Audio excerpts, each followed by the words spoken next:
What's up, everybody? Glad to have you here. In today's video, what we're going to talk about is we're going to talk about automation. Now, you've probably heard the word automation for automation with your business. You've heard it. People always talk about it. People say you need to implement it in your business. But what is truly automation? Like some people, they might be specific about it. Some people are very vague about it. They just say you need to put it in your business. In this video, I'm gonna tell you the reasons why you need to do it.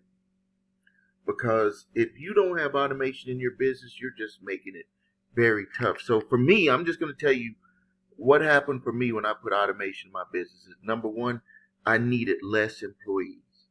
Not that I want to try to get rid of people, but if you have work that could be done with automation, you might as well allow the automation to do it, because the number one goal, the number one responsibility I have to our businesses is to lower those expenses. And also with that automation, when you replace automation with an employee, one of the benefits is that that job, that specific task will be done the same way every time, because the automation is not going to have an attitude when it does it. It's just going to do what you programmed it to do. Next thing is you're going to have a lot less headaches. You're going to have a whole lot less headaches. That's what I had, a lot less headaches, just incredibly. It also decreased the calls that came in from our clients. So the credit repair clients that we had, when we implemented automation, it decreased the calls that we had coming in. It enabled me to be able to enjoy my business. I'm at the store that we share with our daughter. It's an anime store. You can see the Pikachu behind me, and then the screen that people come in and take pictures with their cosplay. It's only open on the weekend, so I'm making this video on a Thursday, so we're not open right now. I don't got people listening to our conversation that we're having. But it allows you to be able to, number one, if you want to invest in other businesses, it allows you to be able to work on your business instead of having to be in your business. I'm here at our family store, and my staff is taking care of everything. The staff that I have with my credit repair company. Sales are coming in. I peeked in at my email, and sales are coming in. Customer service calls are being taken care of because I have that automation in place. So, but I want to tell you that I fought hard against automation because I was quote unquote old school. You see that gray beard there. I was quote unquote old school, and I was like, we're just going to call people. We're just going to have this big room of people that's going to be making calls and answering calls. So I was, my quote unquote old school techniques, or whatever you want to call it, made me have too many people on my staff, and it made the business kind of work where it was making the business work harder. It was harder for the business to grow. So when I got that out of my mind and said, hey, I need to just put this automation in place, and it can be very difficult because so many people talk about automation, but they really don't know about automation. Like, people are just selling stuff, but they never really know. And then if you know someone who knows the technical side of automation, like they can set up your email system and have it go out automatic, and they can do all of the technical stuff, but they don't know how to talk. They don't know the mental side. If you get an email from just anyone, that doesn't mean that you're going to open it. Even if it's a company that you got on their list, you have to know how to do both sides, the technical and the auditory, the visual side of getting people to open up emails. That's just one of the automation features. It could be text, it could be voice drops, whatever it is. You got to have someone that'll also teach you that part of it too, because it's not just about the technical side. And the technical side could make a lot of people just quit and not want to do it either. So it's always important. Like, if there's a moral to this whole story, this video, is that you got to get with someone who knows both sides, the technical side and the audio side or the text side, the visual side of whatever automation that you're doing. And that's something that I do. I've done with the voicemail drops. I've done with the email, text, with and even AI voice, like all of that stuff. And don't worry about it. If we ever work with each other in the future, I give you access to all of that type of stuff. But this video isn't about that. So let's talk about some of the things that you need to put into your business, like right now. Like if you don't have it in your business right now, you need to put it into your business and you need to implement it. I've talked to some of my consulting clients, and some of the ones like really surprised me. Like I have a Boost Mobile client, had over 100 when I first started with them, had over 100 and something locations, and now because of consolidation and stuff, they're down to about 50 locations. And I did their marketing with print and online, but I could never convince them to do anything where they would generate leads and then put them into some sort of follow-up system to be able to have automation in it. And I think some of it might have been because they're corporate, they have to get certain permissions and stuff like that. But I've also talked with insurance agents that are constantly buying leads. I can understand it with a cell phone store. They're not buying leads. They're trying to get people to come in, do what they do. But an insurance company and these agents are just buying leads and they're just trying to call people and convince them. And I'm like, man, y'all are doing hard labor work. Like that's way back old school. You don't even have to go through anything like that. And then I try to bring it to their attention. Like, look at, I shop at Nordstrom. They send me an email once a week. Car dealers that I've purchased the vehicle from send me an email once a week. These are huge companies, and they're doing what some of these smaller companies could actually take advantage of right now, that in the past, that stuff wasn't available, to be able to connect and stay in touch with people. So at a minimum,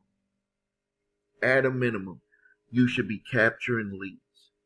Like number one, capturing leads. And then number two, you need to have some sort of system in place to follow up on those leads. Now, let me tell you the big reason why you want to have the follow-up system in place. Like this, everybody else talks about, you nurturing leads and all that stuff. That is what you're doing. But let me tell you what I've learned, because I actually implement this in my business, is that when you have leads, I don't even like to call them leads anymore. I call them qualified potential customers, because we're lead generating and not buying leads. So when you generate leads for specifically what you are selling, what you're offering, and you're not trying to sell to your leads because they don't have enough information to buy from you. What you're trying to do is just to lead generate. And if they raise their hand, and if you are 100% transparent with your advertisement, you're going to get qualified potential customers. Now, let me tell you how you use an automation, how you can turn qualified potential customers into sales. Like, bottom line, if you're a poor salesperson, don't like to do sales, the bottom line way that you can turn those into potential customers is to have an email follow-up process. Now, you've already heard of that. That's nothing new.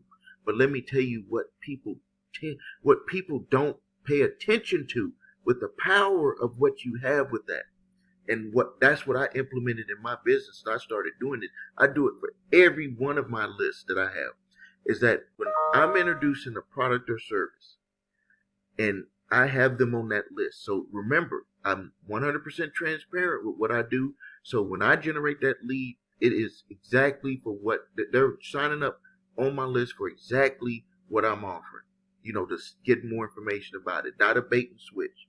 So what I started doing when I really honed in and got this stuff working is I would just ask people, why did you not buy? Why didn't you buy? So when they're on your list, you already have like multiple swings at the ball. Like, strike out.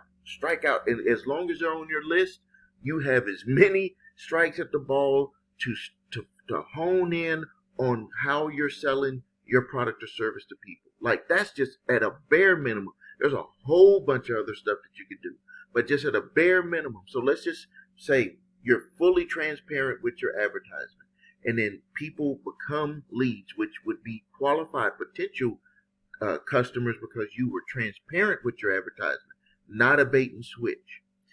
And then they became a lead, and then maybe they didn't buy. But as long as they're on your list and you're nurturing them, so to speak, but you throw in a little bit about what I just told you to do, which is to ask them outright, what is it that is stopping you from buying my product or service? Why would you be afraid to ask them that when, if they're not buying now and they maybe don't buy later, they're going to tell you those answers? When I did that, I found out that people would pay attention to things that I didn't even think about on my sales page.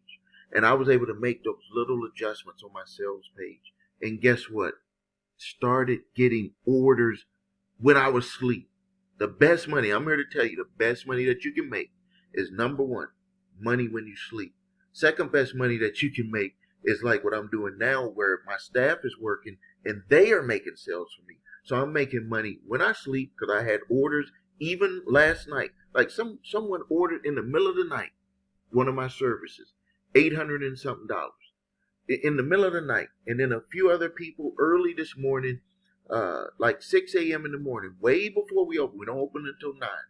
But because I honed in with the automation, I was putting my business in the position to be able to do that. Now, some businesses can't do that, but you still need to have that automation in place because it can make your sales process easier. As a matter of fact, I call it the art of selling without selling, because if you do this right, people are going to come to you, they're going to ask a few questions, and then you're going to just close them out for sales. Or if you're like my company, where you're able to where they can order your product or service without you even talking to them, man, this is going to do wonders for you. So, get at a minimum, get the automation in place where you automatically pull in your leads. So from your ads, don't make this stuff manual where you have to sit there and do that. I sit there with my phone. Every time we get leads from my multiple businesses, I get a text message saying you got a new lead. It's just something that I like to do from my advertisement. I just like to do it, but it goes through an automation process, and it's even more detailed than it was when I first started this. I started doing this with email in 2013, and just like I said, I'm old school. I was against it. I was like, let's just have all these people calling, computer screens. That was like my vision, and I did put that in place, but it costs a lot of money to do that. And it really ended up being where it was just costing more with labor when I was able to replace a lot of those people with the automation. So if you're interested in learning more about automation, learning more about advertising, learning more about how to build your credit repair business, there's a link below this video. Thank you for your time. This is Stephen A. Williams.